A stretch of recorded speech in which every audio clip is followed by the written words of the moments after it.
Hi, Trish. So, what are we going to talk about today? We're going to talk about astrology charts and children. Okay. Yes. Good. Yeah. Okay. So, what sort of points are we going to cover? Like, because this is obviously like. Sorry, go on. Yeah. So we'll talk about the sun, moon, and rising, and if we have some time, maybe we'll talk about Venus and Mars as well. Okay. So let's start at the very beginning. When do you recommend that most parents pull their child's birth chart, and what would they need to know their child's astrology? So the first time you would pull it, well, if you know about astrology or even are interested in it when your child is born, you could do it then. Yeah. Right after the baby is born. I would recommend, I didn't know this when I had children, so I didn't pay attention. So I just have the birth certificate with the doctor's time of when the child was born. But knowing what I know now, I would have my own clock there. And at the moment is the time I would calculate for myself. So that would be one. Otherwise, whenever you see this or get interested in astrology and you want to know about your kid's chart, you just go to my favorite platform is astro.com. It's free, and you can plug in their information there and pull up a chart. So the information you're going to need is their birth date, so the day that they were born, and you're going to need to know the exact time that they were born, as well as the location that they were born as well. Yeah. All of those things. So a really interesting point is that here in the UK, they don't put the birth time on the birth certificate. So a lot of people really struggle to like remember the exact time. Sure. So if people are in the UK and watching this, I would suggest the point that Trish made, which is have your own clock, like pay attention. And the minute the baby, would you say when the baby crowns or is actually fully out, that's the time you want to record? That's a good question. I think, like, I feel like it's the first breath, but they're already out, but the first breath of life, perhaps. Like, that's what I probably would, is like when it's out and they're like, I think that happens pretty quickly. That within that time frame would be. Yeah. So what would you say that parents should really be looking for when they do get their child's birth chart for the first time? Yeah, when they look at it the first time, they're going to want to look at the sun, and people are going to know what the zodiac sign is of their child most of the time before they pull their astrology charts, just because it's so generic and out there. However, it's the house that the sun is in that is the most important place of the whole chart. Because if we look at the sun and what the sun represents, like just in general, the sun gives life to everything, right? It turns the grass green, it makes everything warm, it's bright and shiny. And those are that's the same thing that our children have. It's where their personality is going to shine. Like, that's the important place. That's where they're going to shine the most. It's their outer expression of who they are. Okay. Yeah. So like that is one thing you're going to want to look at is the sun, and then in what house specifically.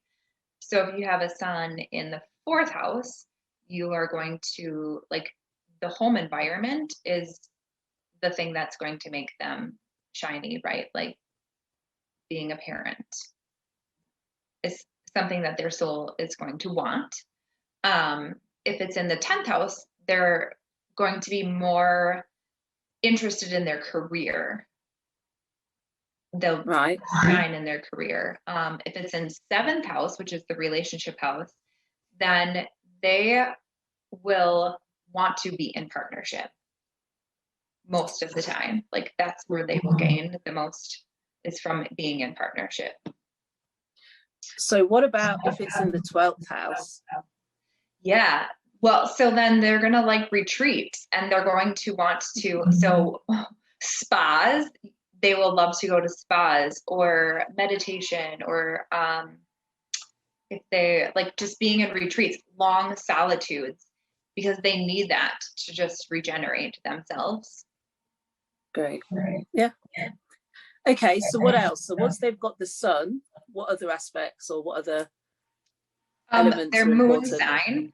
So their moon is also very important, because the moon is the emotional and how you're going to be emotionally. So if you were like, if you pushed your kid up against the wall, how are they going to react? If they have a fiery moon sign, they are probably going to come back at you, right? If they have a watery moon sign, they might cry and go internally, you know, like that kind of behavior. So paying attention to the different types of what element the moon is in is going to give you the type of flavor that the moon is. And then also, it's also, the moon indicates how they view their mother. So if you have a Capricorn moon, then you're going to think that your mother is very cold, very strict, maybe business-like, right? If you have a moon that is in the sign of Virgo, you might have a mother who can be really critical about all the things. However, as a mom, knowing where your child's moon sign is, you can change the expression of the moon. So we have multiple children, and I know that each child pulls different energy from me. And I was like, what is going on? And that's when I learned, like, their moon that's the energy that they pull from me, right? So I do have a son with a Virgo moon, and he pulls that more criticalness of me. However, the higher vibration of Virgo is to be of service.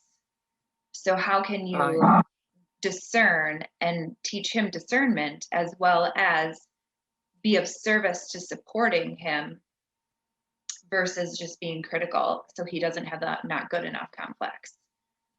And then if you have a child who has a moon in Aquarius, let's say, then you're going to know Aquarius's first words is no.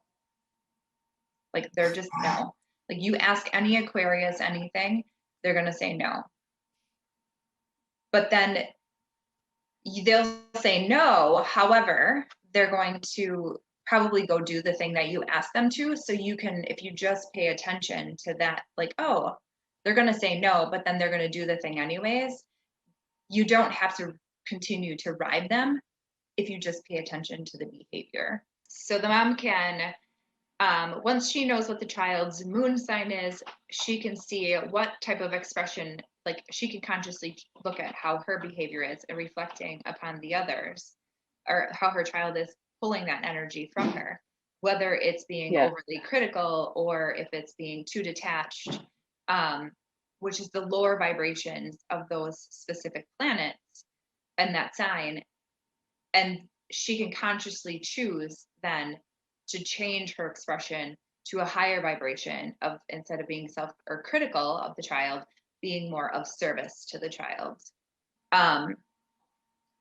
But it's truly learning how to, for the dad, how to be disciplined. And like, so the dad's usually more of the disciplinarian, right? The one who creates the structures and, you know, so that would be more of like a Saturn style role. So they could look at the Saturn placement as well as the Sun placement. But the Saturn placement, I have to think about this because we don't really talk about this. But the Saturn placement, then looking at what the expression is of that and creating an acceptance around and the discipline and the responsibility of what that would be. Right. So very similar Okay. to the mom, but looking at the expression of it. And it's not being overly strict. It's like so it's not being overly strict, but also being the one to teach, right? Being the one to teach the life lessons through the structures and the responsibilities versus not being too cold, right? There can be some softness to the discipline. And that's the thing for both parents is when you're having a discipline, if you're being triggered by the child because of something they're doing, first off, take a step back, give yourself a timeout, calm yourself down, take care of what you need in that moment, because our children are their greatest teachers, and they are the ones that are actually reflecting back things to us that we need to take a look at. And so it's giving yourself the time to step back into, hold on a second, like, what do I need in this moment? Because there's something that you're missing for yourself that they're triggering. And then once you are cleared and calmed down emotionally, you can go back in on the conversation with your child and do a teaching moment for yourself and for them. Because the best way, in my opinion, to parent is to look at what is my child reflecting back to me, and where do I need to like heal or look at that within myself. And as soon as I start healing and looking at that within myself, that child will no longer express in that way, because they're just reflecting back to us part of our shadow. Right. How interesting. So we've got the sun, we've got the moon. What else would we need to pay attention to with our child's chart? Yes, you can look at the rising sign, and the rising sign is going to give you like the face of who they are. When people meet them, it is how they show up. It's kind of like a mask that we wear. So like if you have a Gemini rising, you're going to be very talkative. If you're a Capricorn rising, you might be a lot more cold or strict or follow the rules, like more serious about life. That's maybe a good word for that one. If you are a Sagittarius rising, the child's going to be more jovial, right? Just funny, humor, witty, kind of things like that. So you can look at that and then get some characteristics. And then your child is a blend of all three of those things consistently, right? So the sun, the moon, and the rising. And those are the three things that make up truly your whole child's personality. Yeah. Okay. So if we were to look at a chart, what would you be able to tell from a child's chart? Like, because most parents are going to be like, can I predict their future? Do I know what career they'll have? Will my child be rich? Will they marry well? You know, are they going to have health problems? Like all of these questions that we as parents constantly kind of worry about. Right. And what would you say that parents can tell from a chart? I think those are all nice egoic questions that it's really none of our, it's not our business, but it's your child's path is going to unfold for themselves. And if we decide like, oh, my kid's got a Pisces midheaven, he's going to be a doctor. Well, no, that's my agenda then. And now you are putting your agenda onto what you think that your child should be, versus letting them decide, because there's many different careers that a Pisces midheaven could have. And plus then you put undue worry and pressure on yourself as a parent, when really the things to teach them are trust, respect, and to create that relationship between the two of you. And our job as a parent is supporting them to know how, like, to support them on their path so that they can trust themselves. Because most kids, you could tell what they want to be when they're younger, because they're their truest expression of themselves, until we taint them with our own beliefs and biases and all of that stuff. So then when they're younger, their interests are usually the things that will come back around. And unless there's, like, there's so many things, like, unless there's things to say, like things that I would interject, like, no, you can't do that, I'm going to push you over here, right? I'm going to lead you this way. And there's things that we can do as parents to guide and support. But it's not really trying to predict who they're going to be. Like, their job is to be a kid. And the things that I would worry about most in their chart is, how can you emotionally support them as a child? How can you help them shine? Because that's the biggest indicator, right? The sun and what house that's going to be in is going to be where they're going to shine career-wise, all the things, where their biggest interests lie. And then their love language, looking at their Venus and seeing how they need to be loved and what else. And then their Mars is the thing that's going to drive them.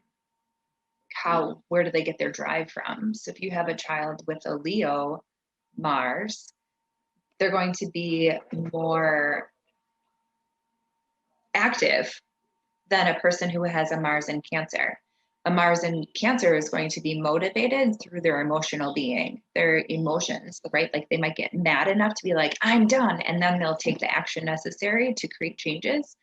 Whereas a child with a Mars in Leo is just going to be like more impulsive and consistently moving, which also could show up as more like an ADD type behavior, because they just have that they have access to energy consistently.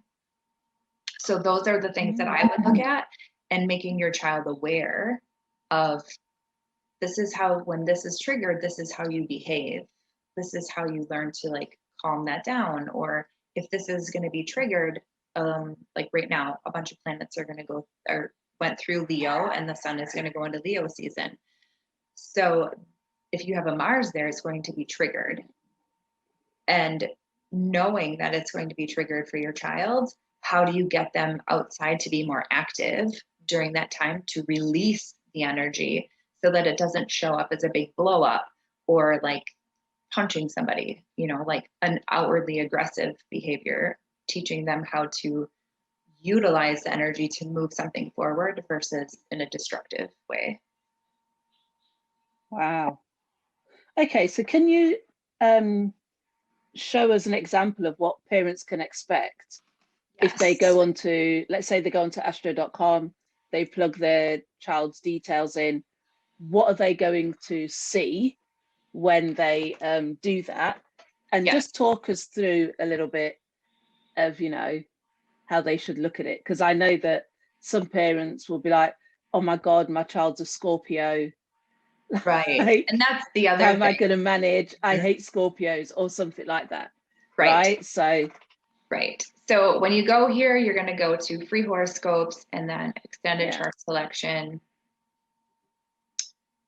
And then it's going to pull up, and I already have one in here, but this is what it would look like to put a new person in. You just put the name in, their birth information, where they were born, hit continue, and then it's going to populate to here. You can just leave all of that and then show the chart. And then this is the chart.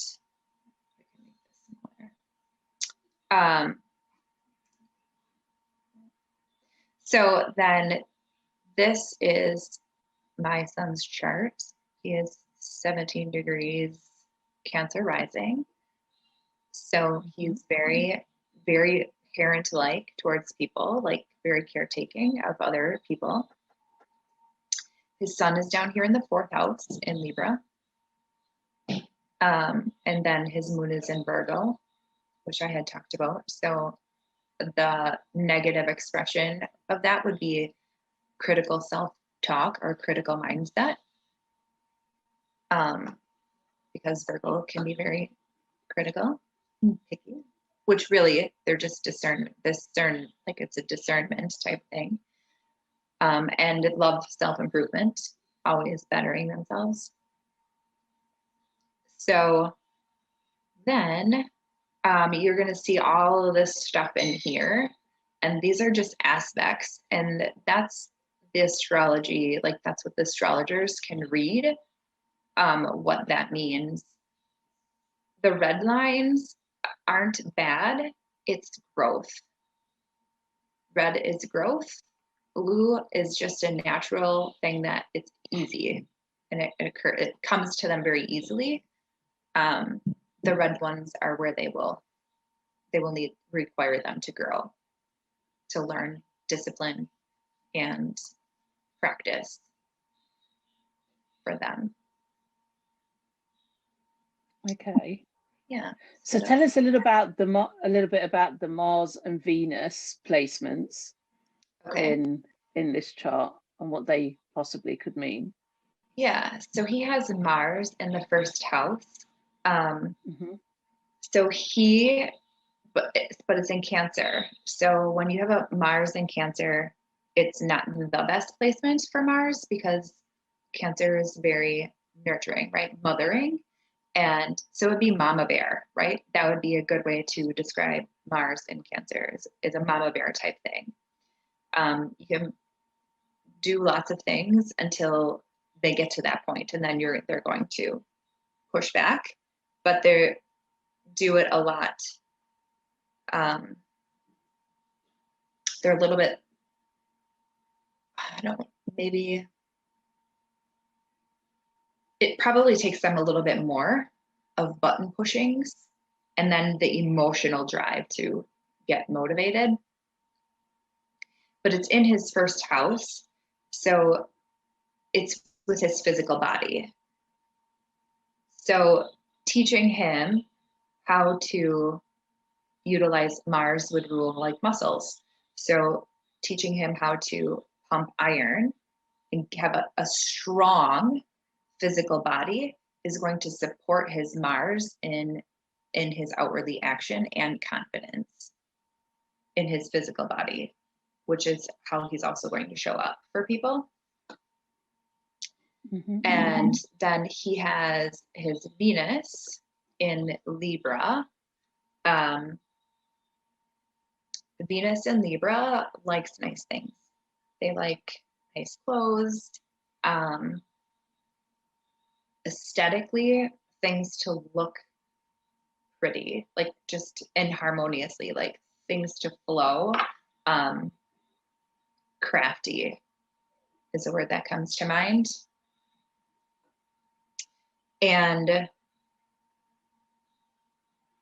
it's also a relationship, but it's in the 4th house of home. So he's going to want an aesthetically pleasing home.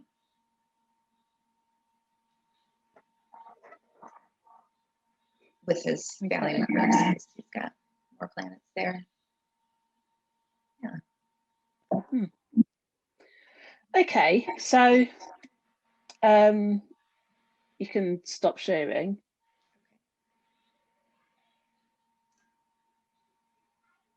Okay, so if people wanted to, let's say they went in and they pulled their first chart and they, followed this video and they were able to look at the sun, the moon and the rising and just get some insight into their child, what would you recommend is the next step for parents who, for example, may have concerns or feel at a loss in terms of their parenting and, like you say, supporting and guiding their child? Right. Well, they can get an astrology reading on their child's chart. And Yeah. And then just someone who understands parenting, like a parenting coach, to help support the parent in how to support the child and what they're needing. Because you can see that in the chart, and there are other planets in there than the based on the aspects, and also the planets that are transiting outside of the chart can trigger some things. And if your child is suffering from certain issues, the astrologer can help see like what the underlying problems are, or how this might also stem from just generations. If it's an outer planet, like it would be a generational thing. So Wow. then fixing it within the parent themselves, then that parent can take what they're learning as well, and it shifts the energetics of the family then, and then then they're able to go over and help support the child move through the same thing. But the parent is the lead. So the parent has to go first, but the parent has to be able to lead themselves through it. And if they're avoiding it, then we're just teaching them how to avoid going into the thing that needs the fear or whatever is coming up. Okay. And obviously you provide those astrology readings. Yes. And you're a conscious parenting coach. Correct. Which is why you are, so interested in all of this. Is this something that you currently use with your clients? And, yes. How has that maybe manifested in your work so far? Yeah, so I, with my one-on-one coaching clients, we do all of like whatever's coming up for the parent and look at that, and then also what's coming up for the child. And then I also pull the charts. Like I know what the mom's chart is usually, so I can be like, okay, here are the things that I know we need to work on, because there's certain planets that we can't evade in our charts, or we get slapped upside the face. They're like, you're not doing your work. And they like to remind us that we're not doing our work. Who's sometimes. they? Like the universe, the planets, angels, the planets, the actual planets will be like, hey, wake up, get to work. Yes. And if we're, so we can see, I can see like, okay, if we work on this and we work on this, like maybe some doors will open up and we'll get some more insight into some things. And we can do the same thing with the child. So if they're having an issue with their kid, which I've had numerous parents be like, I'm fine with all of these other ones, but this one child, I just don't know what to do. And I'm like, okay, here's what's going on. And they're like, oh my God, that was so insightful. Thank you. Like now I know how to go support them. And so so I use that with, and sometimes we pull up the husband's chart, and sometimes we pull up all the kids' charts, or it just depends on my client, what issues they're having. And then I'll be like, oh, yeah, that's this, but don't worry, like it'll be all right. Kind of a thing. So yeah, I mean, I really wish that this is something I'd have had access to when I was raising my children.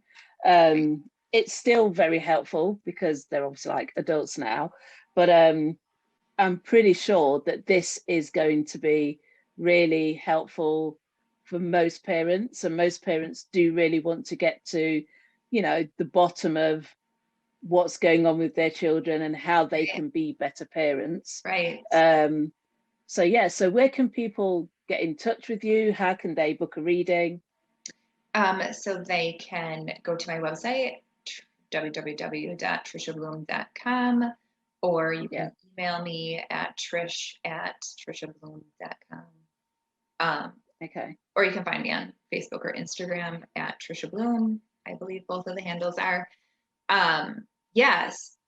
Well, I'll make sure that all of your details are in the comments below so that people can go through and book a reading. We'll be doing more sessions. If anybody has any specific questions about their child or anything that they might be really curious about, just like drop it in the comments below and I'll pass it on to Trish and she can have a look and maybe give you some advice. But Yeah. in the meantime, if there's anything at all that you're thinking about in terms of your child, or even if you'd like to gift somebody a birth chart for their child, Trish provides all of those services. And honestly, I think the best thing you can do for anyone that's pregnant or has small children is gift the parents their birth chart, because it will just help them to become better parents. Yes. So what I was going to say before was